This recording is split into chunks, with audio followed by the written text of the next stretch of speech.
Good evening, everybody, and welcome to our first Opera in Conversation for our Opera Omaha's upcoming production of Suor Angelica. My name is Lauren Medici, and I am the Director of Engagement Programs, and I'm so excited that you're here. I know we have some folks who are Opera in Conversation regulars, and some who are new to us, so thanks for being here at the Benson Theater, and I know we have some folks who are joining us via live stream as well. As you came in, there were a couple of handouts for you. There was a bio sheet, so you can learn a little bit more about our wonderful speakers tonight, our director, Keturah Stickann, and our conductor, Judith Yan. And I'm so delighted to be sharing the stage with them. And we're going to dive in a little bit to their inspiration process and insights for Suor Angelica. This series is titled Opera in Conversation because it is intended to be a conversation. So certainly we want to hear from you about the things that you are dying to know about this opera or this process or about the artist who are up here on the stage with us. Because we are live streaming, and in that way there will be someone in the audience running around with a microphone. You'll see Pat, and so please wait till they get to you to ask your question so that everybody in the room can hear you, as well as we make sure we capture that sound for the live stream as well. The other piece of information that you had out in the lobby was information about our upcoming Opera in Conversations. We are in kind of some back-to-back opera months at Opera Omaha in February and March. So after Suor Angelica, we'll be diving right into The Marriage of Figaro, so we have dates for those Opera in Conversations as well. As I said, we'll do 3 Opera in Conversations for each of our operas. Our second one next week, I do want to make a note. We are typically on Tuesday nights. We're going to be on Wednesday next week, talking about women's agency and empowerment with folks from UNMC, UNO, and the Omaha Women's Fund, so it'll be a great conversation. But that's on Wednesday, so you won't be spending your Valentine's Day with us, but I hope you'll come see us on the 15th. So, without further ado, we're going to dive right into tonight's Opera in Conversation, and we'll get kicked off here.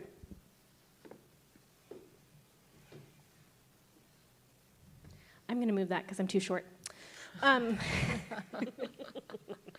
So my first question in thinking about what, for Keturah and Judith, your inspiration looked like for this piece, for Suor Angelica, this beautiful Puccini opera that we'll be putting on. What are the things that you look at or listen to or think about as you're trying to get inspired? Well, I think first and foremost, it's the piece itself. I mean, the piece itself has everything that you need to tell the story and to tell it well.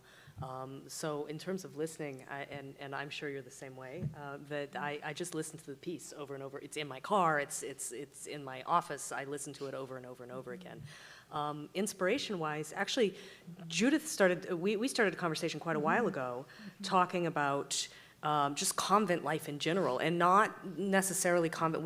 We actually had a lot of back and forth with convent life in America in the 40s and what that was like, and just your history with convent life and just trying to figure out what it was like through books and articles and documentaries about what it's like to actually be a woman living in a cloistered society with other women. And actually, when we were standing at the side waiting to chat with you all, we were talking about parenthood. That's right. Yep. And That's the other side of it. yeah, the emotions that come out of parenthood and relationships that were unexpected, and that's very much part of this story. Yeah, huge part. Yeah, you don't know it for a while, but it is a big part of the story. It's true. It says everything about Angelica's demeanor is based on the fact that she is in fact a parent. Yep. Sorry, I think I gave it away, didn't I? It's all right. It's okay. I heard a radio ad for the opera on the way here. We give away the parent and that motherly love as part of the radio ad, so you're not giving any spoilers. That's okay. Okay.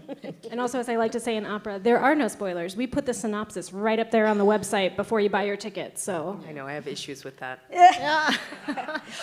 So you mentioned, Keturah, a little bit about this idea of in the 40s. Can you talk a little bit about where your setting, this Suor Angelica? Yeah, so Suor Angelica originally, it was written to take place in the 1600s. There's something really wonderful about convent life is that they've been wearing the same outfits for hundreds and hundreds of years. Nothing really has changed. The way they live their lives, the way they experience life has not changed for hundreds of years. And so, I wouldn't say that I'm a big fan of updating opera. I think there are a lot of operas that actually really need to take place in the time in which they were written, or the time that they were written to be taken place. But I think that there's something nice about certain operas that when you are able to update them without much alteration of the story, taking them out of a time like the 1600s, which is so foreign to us, and putting them into a space which is for us the post-World War II, 1940, probably 1946, 1947 in Italy. So just coming out of the war.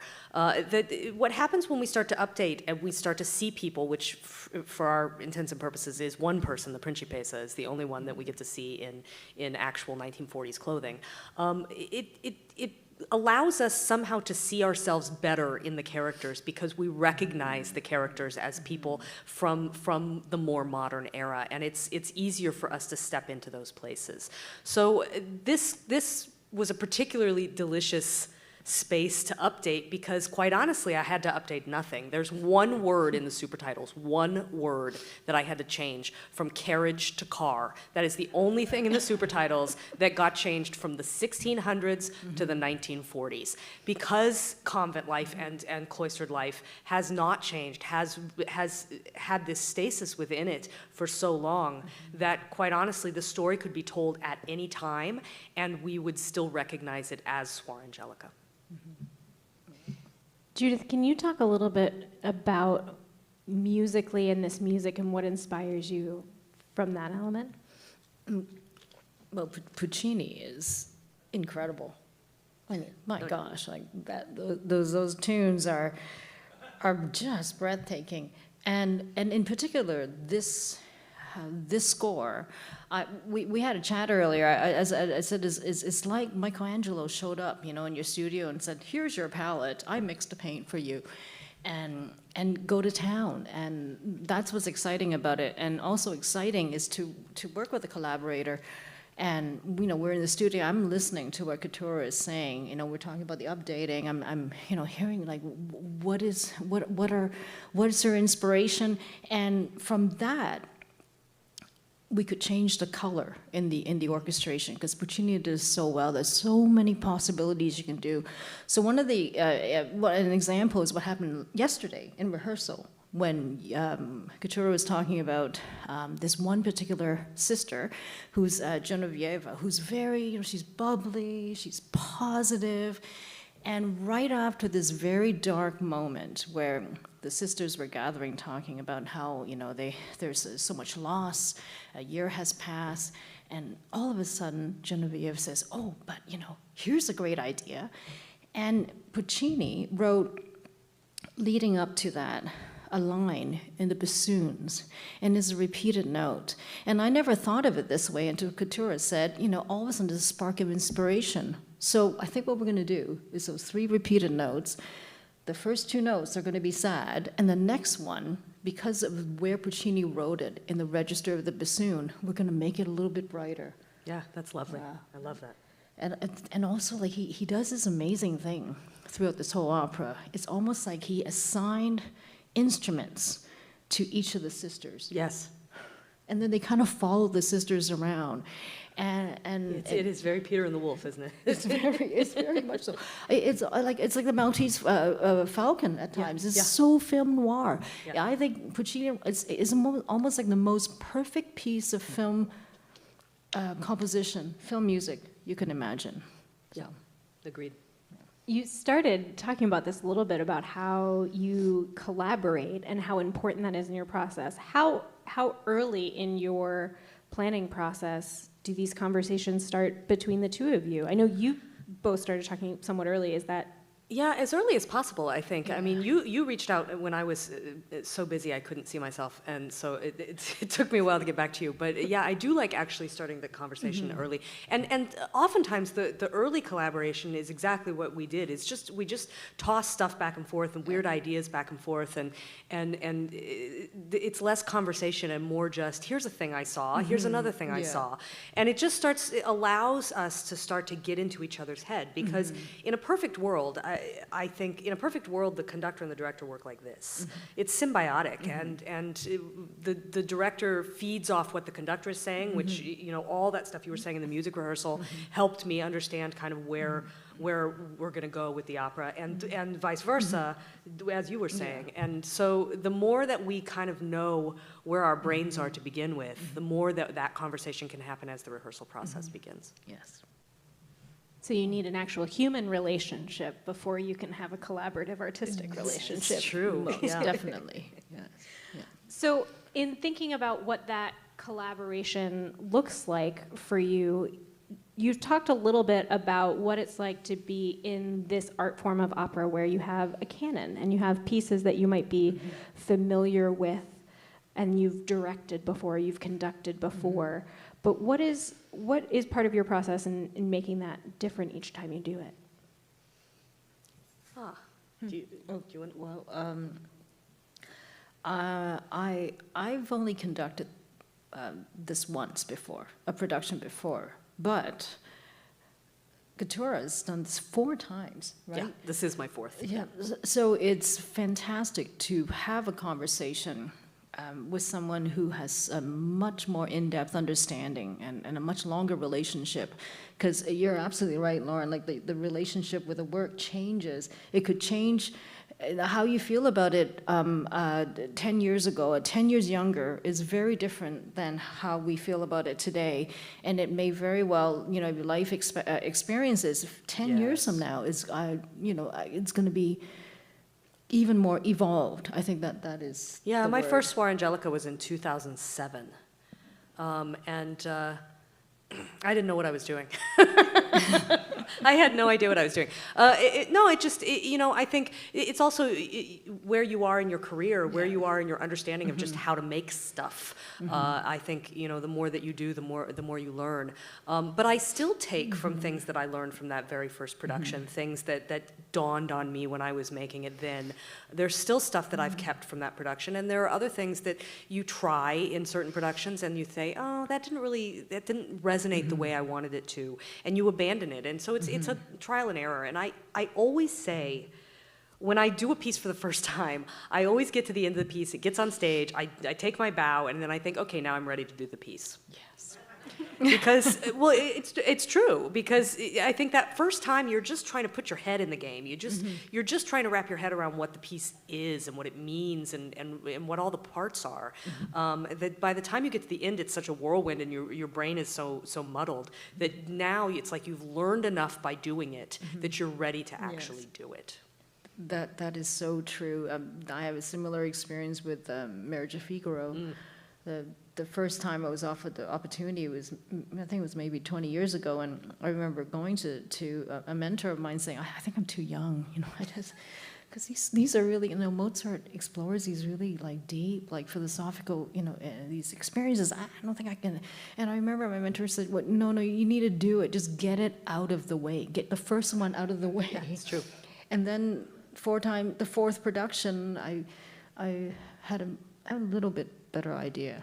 Yeah. You can sit back a little bit. Yeah, a little. Not spend all your nights up like this. Exactly. Yeah. Well, I'm excited that for both of you, we'll have this interesting experience to see what your Suor Angelica this time It's true. looks and feels like. And I also would like to remind everybody to listen for that bassoon part when you come to the opera. You have that information because you came to this opera in conversation. So when you hear the bassoon notes, think back to what was shared on this stage. Can I share one more thing? You might find this. You can share as many more things as you want. Yeah, you might find this amusing, Keturah. There are 2. I love these 2 characters so much. One is Osmina, how would you describe Osmina, Keturah? Osmina is old and doesn't care. She's just done with it. That's the way I've always felt about her. In fact, that's one of the carryovers from my first Suor, is that I just feel like Osmina is one of those people who she's a bit of a smart aleck, and she's a bit of she kind of goes her own way and does her own thing, and she gets in trouble all the time. And she's at a point in her life where, okay, I got in trouble, fine, scold me, send me to myself, fine, you know. And I think she's kind of done with it. And she has, in total, 3 words in this entire opera. But they're the best. They're the best 3 words. And we have decided when we retire that we're going to fight for, we want to be Osmina. Like, I'm happy to understudy you. Like, you could be first cast, and I'll understudy. It's 1 line, and she walks out, and she slams the door. It is incredible. So, but I'm sorry, I digress. So the whole section is that right after the opera opens, and they have their prayers, and they have their, they're at the choir, and then the monitor comes up, and the monitor is the one who tells you what you've done wrong. Am I describing this correctly? Yeah, pretty much. She's the one that watches over all of this, because the abbess has paperwork to do. The abbess is always, she's in the parlourtory doing other things. So the monitor is the one who just watches over the entire sisterhood and just makes sure that everybody walks the straight and narrow line. Yeah. And she has, I think, 4 people that she reprimands. Mm-hmm. And each reprimand she gets angrier and angrier. And if you look at the orchestration, so the woodwinds are being used to accompany the monitor. She's saying, you did this wrong, you did that wrong, and she doles out punishments, right? So, but what happens at the woodwind instruments, you've got the flute, and the flute is a mouthpiece like this, and you just kind of blow over the mouthpiece. So it's a little bit more open, right? The sound is also more open. And then you have double reed instruments, like the oboe and the bassoon, and they're double reeds. So it's like 2 pieces of, the reed is like this, and the opening is really, really tiny. So you have to really work hard to get the air through the double reed to make the sound. And I only noticed today that the angrier the monitor gets, the more the double reeds play. So you can just see it. The sound gets not tense. I mean, it's just a different timbre. Yeah. So it's quite fabulous. Just wait till you get to Osmina. She's the best. Oh yeah, because she has hidden roses. Yeah. With passionate red color petals in her sleeve. And at that moment, the orchestration is quite double reed. Yeah. Nice. So you're sharing about this little bit about the music sounds like it kind of takes on a character, yeah, and does a lot of the storytelling in this opera. That's Puccini. Yeah. Yes. I mean, that's the definition of Puccini. Puccini's music is a story. Yeah, there's and here we go, give away the story again. There's a part where it sounds like bubbles coming out of a test tube, isn't it? It's amazing. Yeah, yeah. The colors that he gets are just fascinating, and I would say thank goodness for super titles. They're wonderful and amazing. Yeah. But Puccini is one of those composers where you really could understand what's happening, even if you weren't able to read what the words are saying. Yes, that's very true. And I think he's quite magical the way he makes the orchestra be, sometimes we're part of the story, and sometimes we're part of you. Like we're in the audience, the orchestra's sitting there listening just as intently as you are listening. And like Suor Angelica's first line, that is just so devastatingly beautiful. And you can hear the orchestra's listening to her, like with the nuns, listening to what she's saying.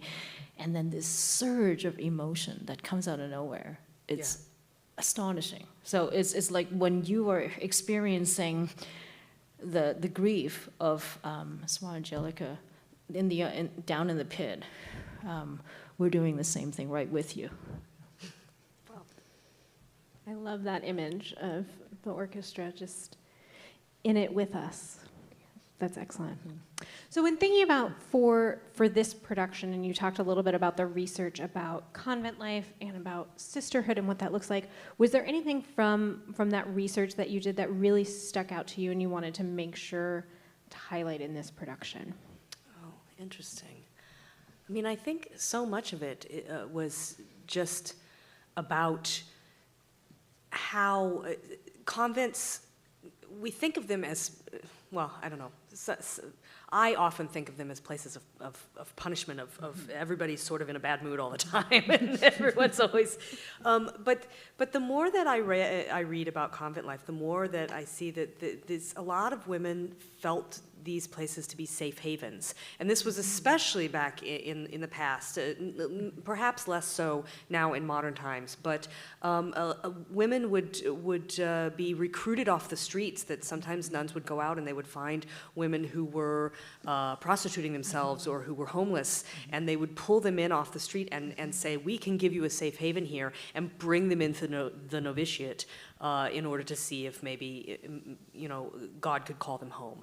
And I think there's something so lovely the more you read about how the sisters take care of each other, and how, what it is to be a commune of women, that I think the first scene that Puccini wrote with all of the sisters together truly gives us that impression. Lets us really see that.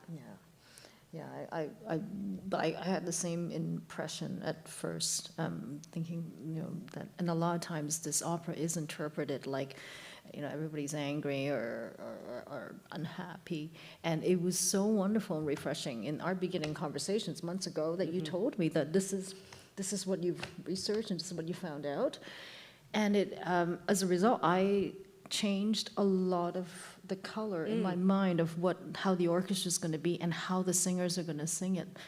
And I think I found that yesterday too in the rehearsal, in the staging, our first, that when you explain that, immediately you can sense the singers all change. That they get to relax. All of a sudden they're like, oh, I don't have to be stern at every second. No, you can enjoy the sun on your face. You can, there are simple pleasures. Maybe not the monitor, she's a little harsh, but everyone else gets those opportunities to enjoy the simple pleasures that are surrounding them. Judith, can you talk a little bit about the research that you did for one very specific instrument for the... well, yes, we were talking about that.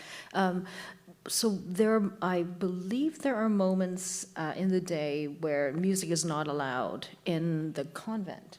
So instead of calling to prayer or calling the sisters to a particular activity, they are not allowed to use music, so they can't ring bells. So they use this thing called tavolette, which is these pieces of wood fitted together, and they go clack, clack, clack, clack, clack, clack, clack, clack, like that. And it calls them. However, we both like this other version because there's a different definition of tavolette. In Rome, actually, it sounds more like a baby shaker. Right. Yeah, which is also the same definition. Tavolette is like is a shaker as opposed to a clacker. So I think what we will do is, and a lovely symphony is very patient. We're going to audition American Idol style, right?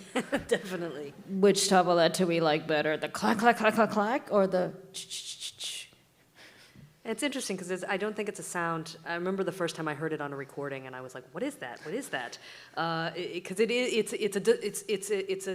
it pulls you out of yourself for a second. It really does bring you to attention, and it's not a sound that you're used to hearing in orchestration. So I love it. This is something so interesting about that. We'll be interested to see the results of that audition. Another thing to listen for when you come to the opera. I expect you all to find me in the lobby afterwards and report back if you liked what they chose American Idol stuff. Is there a call-in section for these auditions? Should we be sharing? No, I'm just kidding. I hope so. We'll open it up to the office for that day. Yes. So one of the things, as I was reading both of your bios and as we were preparing for that conversation, is that both of you have a lot of experience in dance. And so I'd love for you to talk a little bit about how that influences your artistic style and your artistic choices and kind of who you are as an artist.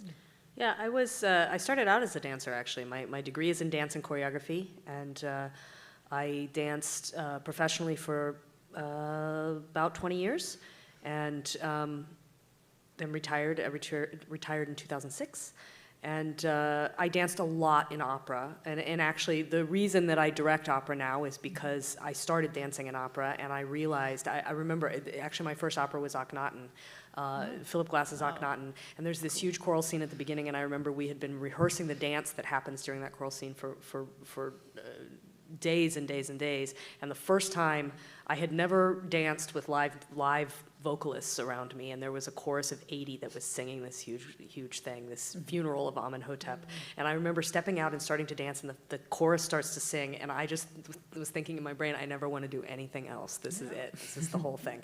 But dancers' careers are short. So as I was realizing that my dance career was on the downward swing, I started thinking what I wanted to do when I retired, and I was so interested in sort of the narrative side of things and opera specifically, and I thought, well, you know, directing opera is like a little like choreography in that it's storytelling to music. So I started assisting with different directors and learning the craft of directing opera, which is different than directing theater. It's a very different medium. And so what I feel like I bring to the table, because I don't think I direct opera the way that I would choreograph a dance. It's a very different technique. But I do think that I bring to the table a sense of space and a sense of spatial relationship that maybe my choreography has definitely aided in allowing me to see things from that angle. Yeah.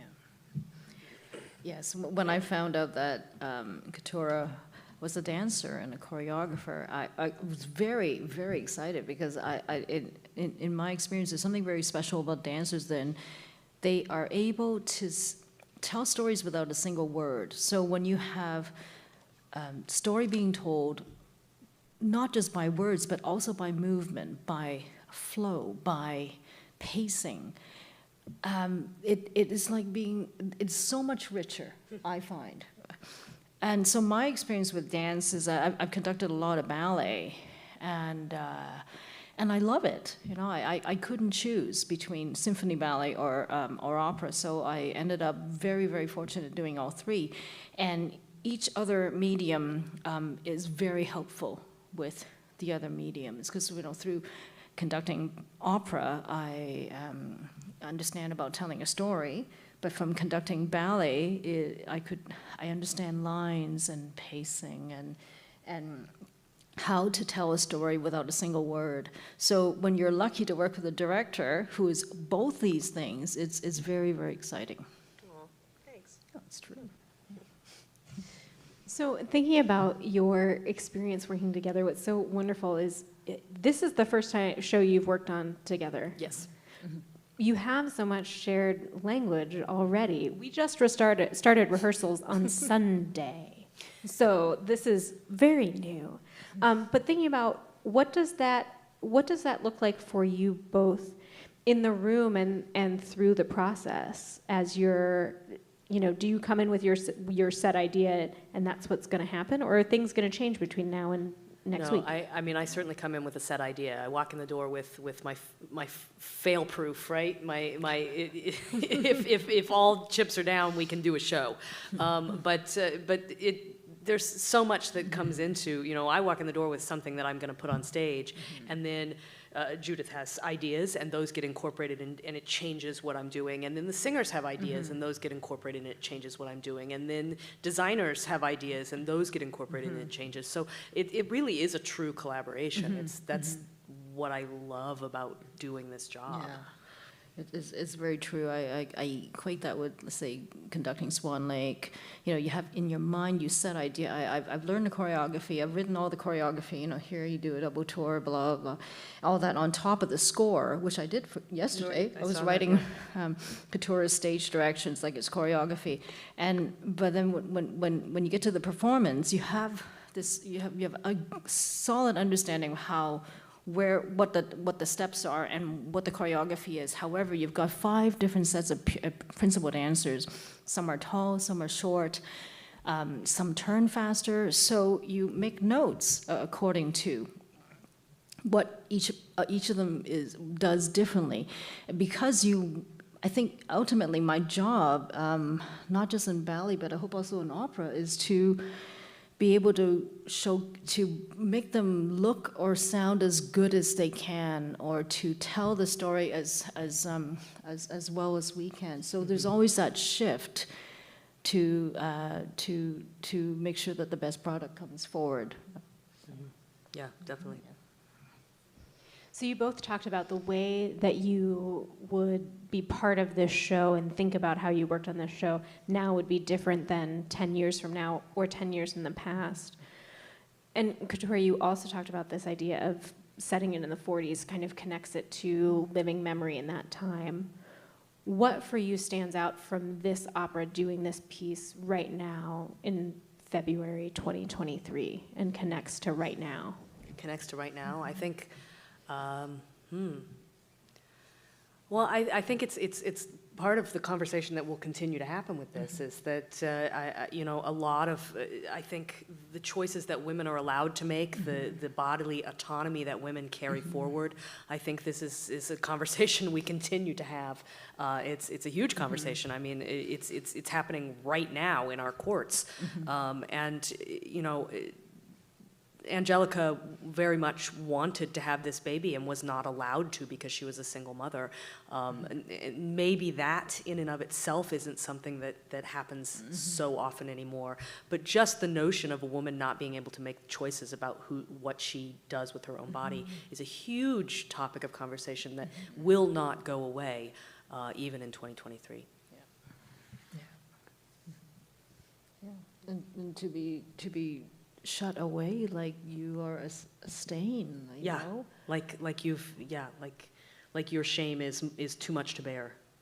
Yeah, that is devastating. But also the hope you see in the relationships that were built in this cloister, how they found each other and they found friendship, is quite lovely. I think of it as it's almost similar to the beginning of every opera production where we all kind of get together and over 3 to 6 weeks you form this family and this bond as quickly and as very genuine as possible, so that we could create this entirely believable universe for you. And it is believable because it is very genuine. I think that's why I love opera so much. Yeah, true. Yeah. The human relationships. Human that are relationships. Part of that. Yeah. Excellent. I have plenty more questions, as you can see, but I want to open it up at this point in time to our audience and find out what questions you might have for our director and conductor. Pat is coming around with the mic, so you can raise your hand if you have questions.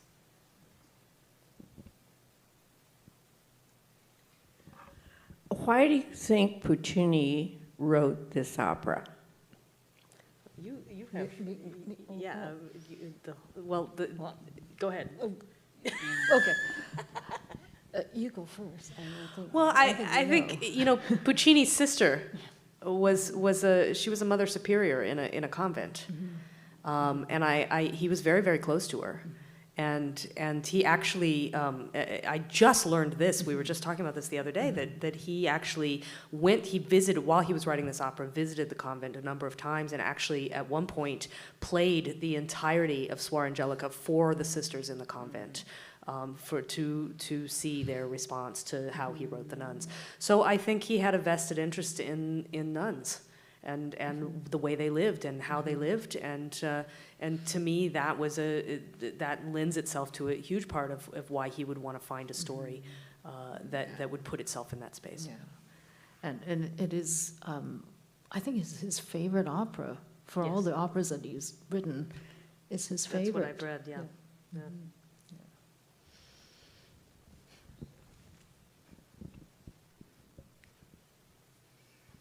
Thank you so much for sharing with us.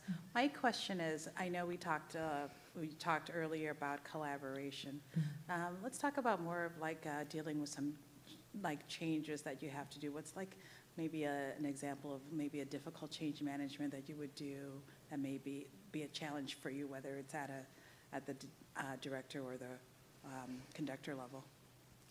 Like a change that would happen within from the staging or from the? Yeah, anything that would be a challenge that you would consider maybe the challenge. Oh, God, a specific What's the most example. challenging for both of You know, for me, the most challenging moment, because I love back and forth with conductors, and there are certain times when a conductor and I won't agree, but largely I can find the space. I think the most challenging moment for me in directing is when a singer comes in with very specific ideas and is unchangeable about them. And so there is no meeting halfway, there is no conversation. And what it does is that singer then sort of defines the way that the entire show has to go. And so I have to go, usually what happens if that happens, and it's rare, let me tell you, it's very rare, but every once in a while you'll get a singer that will be very set in how they want to present a role. And I usually end up having to sort of pull my ego back and then go home and sit down and think, okay, how do I get, I'm on this road and the singer's on this road, and how do I get onto the singer's road and be able to tell this story in a viable way with what they're bringing to the table? And that's, for me, always the most difficult collaborative blow. Yeah. I think doing this, touch wood, that thankfully, I think that's not going to be a problem. No, not at all. No, the cast, fantastic cast. We were talking about how it's such a sad opera, but boy, did we laugh nonstop. We laughed so much yesterday. Yeah. It was great. Yeah, so it's a very, very happy environment that we're just so lucky to be in. For me, the challenge is always, we talked about earlier about, you prepare, you expect the best, but inevitably something is going to be not go quite the way you want, because we're dealing with, not with machines, we're dealing with live human beings. None of the instruments are plugged into a wall, nothing, and we all we're living, breathing creatures. So it's to be able to find a consensus that is often challenging. But it happens, as you say. We find, the roads are different, but we somehow always meet eventually. Yeah. It's just that it met immediately in this case, yesterday. Yes, it was lucky. Yeah. Nice.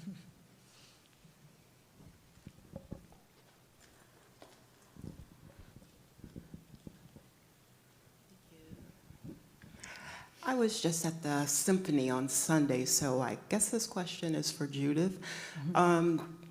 Could you talk a little bit about the challenges and rewards of conducting opera as opposed to straight symphony and, as you mentioned previously, ballet? What's most challenging and what's most rewarding? That's a very good question. I love conducting symphony, even though at times the preparation is lonely. In opera, I have collaboration, and so in a way, symphony, you're on your own. On the other hand, the flip side is that you don't have any limitations at all. If you want to all of a sudden go faster, you can. I'm not going to have to sit there. I'm going to watch and make sure the set comes in on time, or that's happened before, where, oh no, that set is not coming in. Slow down. So there's that. Symphony is a lot more predictable, and in a way, it's like it's like a solo performance. Whereas in opera, it's fun because you get to collaborate, and in ballet, this is an interesting challenge. well, I mentioned before that if you have 5 sets of principal dancers and they're all different, you never get to relax. You're sitting there, it's kind of like the most terrifying video game you can imagine. And one wrong move, you could destroy a career, or you could get them promoted to principal dancer, right? Right. So there's a lot of pressure. But it's fun, it's challenging in a fun kind of way. But also, if you're conducting Sleeping Beauty, and this has happened before, because Sleeping Beauty is really long and complicated, and there is a time limit. So there was one experience, it was a premiere, and I knew that to finish the show on time without going overtime, which would cost hundreds of thousands of dollars, is that I have to bring this show, the third act, within 42 minutes. And I'm looking at the clock, right? And I'm getting ready to go on, and I'm talking to the pit boss. I said, can I go on yet? Can I go on yet? And they said, no, you can't. No, you can't. I said, why? What's happening? We're going to go over time. No. They're still enjoying themselves in the lobby. I said, oh, my goodness. So anyway, the lights came down, and he says, you can go. I ran so fast to the podium, and I'm saying to the orchestra, I said, fastest overture you can imagine. Fast, fast, fast. And I have a cue, and it's like, thou shalt not start the music for Act 3 until the lights go down. Well, we started it when the lights were still up. Didn't care, right? Fast, fast, fast. But so that is always a challenge. And there was another time where it was a Romeo and Juliet, Cranko. I wasn't conducting that evening. I was conducting the next evening, so I was in the audience watching, and Juliet's death scene, the crypt, right, comes down like this, and she's on this sort of like a platform that gets dramatically lowered, right? Well, it just didn't happen. Yeah, and that was, but thank goodness I wasn't conducting. But I've had experiences where I had to slow down a section because with ballet the sets are really huge, and it was just sort of stuck. So that's a challenge. So in comparison, symphony is, it's just beautiful music. I feel inspired. Let's move forward. I feel, much more emotional today because, the barometric pressure is different. Let's slow down. I have that luxury, but not with opera or ballet. I would get fired, right? So you're in a unique position of working across all of these different art forms. Cool. It is really cool. I'm very, very lucky. Yeah. We're lucky to have you here with us. I'm thrilled. Thank you. And also, I can only imagine how happy that ballet company was that you kept it from going into overtime. Oh, we had 20 seconds to spare. Thank you. Thank you very much. Yeah. You'll be happy to know that this opera is nice and doesn't have a time limit, so that won't be a concern for this show. But good to know that, should it be, you're very experienced at bringing things in under the wire. Yes, I can, and I think my blood pressure, oh my gosh, my heart rate was so high. And the thing is, Act 3, the thing with Sleeping Beauty is that Act 3 is the most difficult, and it's 3.5 hours long. And by the time Act 2 ends, for goodness sake, you've kissed the princess. Is it not the end? No, there's still a wedding. And the wedding is very difficult. So, yeah, no, that was terrifying. But I intend to enjoy every single moment of The 55 minutes that is Suor Angelica. This gorgeous piece of music. Yes. Do you have other questions in the audience? I just realized I jumped into my questions, and I'm not. Anyone? Okay. So in our last kind of few moments, I would love if there are one or two things that each of you kind of want to give as our special insights for those who are here as part of this conversation to look for or listen for as part of the opera when they come and see it.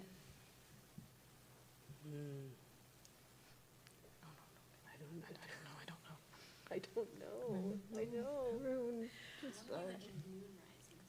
Oh, yes, there is moonrise music. It's true. I'm hoping that Izzy, our spectacular lighting designer, will give us an actual moonrise for the moonrise music. But there is this glorious music that happens right after.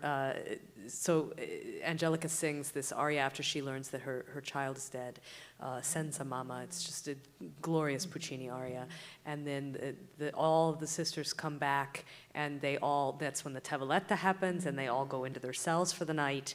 And then there's just this brilliant music that happens, and there's nothing on stage. There's no one on stage. And I call it the moonrise music because I feel like that's what's happening. They've all gone into their cells, and then the last thing that happens is that moon rises up in the air. And it's one of my favorite moments in the opera, and there's absolutely nothing happening on stage. But it's a palate cleanser because we've just gone through this terrible grief with this woman, and all of the sisters come and they sort of scoop her up and they take her into the cells, and the audience just needs a moment to go, whoa. And that's what that music provides us. Yeah. I think I think each of the sisters' characters and personalities is so perfectly sketched out by Puccini. You know, the colors that he gives them, and you can really tell the difference. So I think I would notice that. And then we have the bells are coming from backstage. Yes. So the piccolo, you know, and all these really wonderful effects that Puccini wrote. I think maybe that. Is there anything else that we didn't get to talk about that you really want to make sure that we talk about or that people know about before they come and experience this wonderful opera? You just wait till you hear these singers. That's all I have to say. Yeah. Excellent. Any other questions? Last call for audience questions. Wonderful. Well, thank you all so much for joining us tonight. Thank you to Keturah and Judith for sharing your wonderful insights. I think I'm more excited to see the opera now and be part of that process and experience as an audience. So thank you for that. Thank you to all of you for attending. I hope we'll see you again next week on the 15th, where we'll be talking about women's agency and empowerment with some of our community partners. And then I also hope that all of those things that you now know to listen for and to watch for and are part of this opera, I hope that you'll come back for our After the Curtain Call Opera and Conversation and share those with us as part of that opera and conversation to really talk about your experience of seeing and experiencing this opera that you've now heard all about. So thank you so much. Have a great rest of your night. Enjoy this fake spring weather that we're having. And we'll see you all next week. I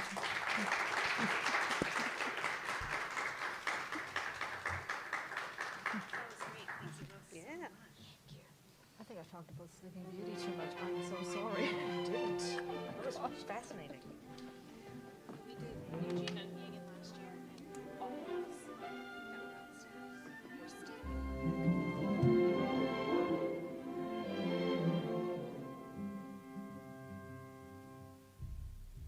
Questa marrassa mia non li si assiderà.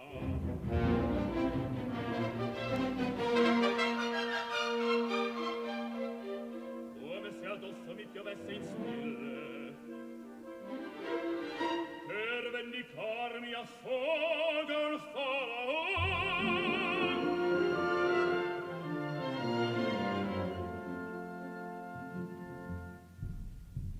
Che fai?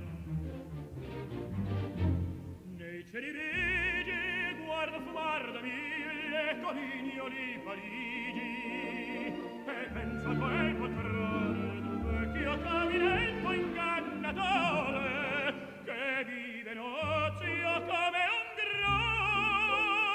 grande signor. Le sue rendite oneste da pezzo non discende, quelle sciocche foreste che fan sotto la neve. Rodolfo, io voglio dirti il mio pensier profondo. Un freddo cane ed io, Marcel, non ti nascondo.